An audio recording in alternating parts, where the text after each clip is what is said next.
HCF এবং LCM চ্যাপ্টারের এমন একটি অঙ্ক যেটি বারংবার তোমরা প্রিভিয়াস ইয়ারের পেপারে দেখে এসছো আর আগামী দিনের পরীক্ষাগুলির জন্য খুবই গুরুত্বপূর্ণ হতে চলেছে। আর সেই অঙ্কটি কিভাবে দেখা মাত্রই কয়েক সেকেন্ডের মধ্যে সলভ করে অন্য প্রশ্নের জন্য অনেকটা সময় বাঁচানো যায় সেটা আজকে শিখে নেওয়া যাক।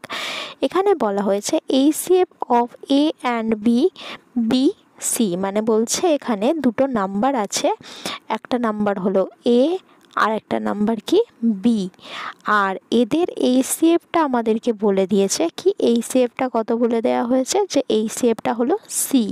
তাহলে আমাকে বের করতে বলেছে এলসিএম। আমরা খুবই গুরুত্বপূর্ণ একটি ফর্মুলা যদি জেনে থাকি বা এখনই যদি শিখে নিতে পারি, সেটা জানলে এই অঙ্কটা মাত্র কয়েক সেকেন্ড লাগবে। দেখো এইচসিএফ ইন্টু এলসিএম যদি আমরা মাল্টিপ্লাই করি তাহলে আমরা যেটা পাই সেটা হলো নাম্বার দুটোর প্রোডাক্ট। তাহলে এখানে দেখো এইচসিএফটা আমাদেরকে সি বলে দিয়েছে, এলসিএমটা আমরা জানি না, তাহলে এলসিএম লিখে নাও ইকুয়াল টু নাম্বার দুটোকে গুণ করো এ ইন্টু বি।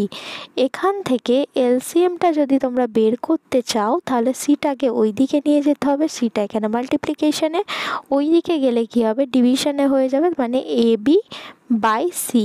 দেখো কোন অপশানে আছে এ বি বাই সি, দেখো অপশান নাম্বার 2তে আছে, তাহলে আমাদের আনসার হয়ে যাবে অপশান নাম্বার বি।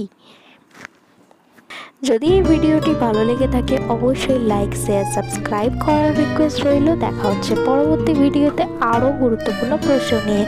আর এই গুরুত্বপূর্ণ প্রশ্নগুলির নোটিফিকেশান পেতে হলে অবশ্যই সাবস্ক্রাইব বাটনের সঙ্গে সঙ্গে বেল আইকনটি ক্লিক করতে হবে। আর এই সকল অঙ্ক যেগুলি খুবই গুরুত্বপূর্ণ দেখবে আমাদের প্লেলিস্টে খুব ভালোভাবে গুছানো রয়েছে, ওখান থেকে তোমরা চ্যাপ্টার ওয়াইজ সলভ করতে পারবে, বাংলা এবং ইংলিশে দুটোতেই পেয়ে যাবে। দেখা হচ্ছে পরের ভিডিওতে আরও এরকম অসাধারণ কন্টেন্ট নিয়ে। ততক্ষণ ভালো থাকো, ভালো করে প্র্যাকটিস করো, সিলেকশন নিতেই হবে এবার।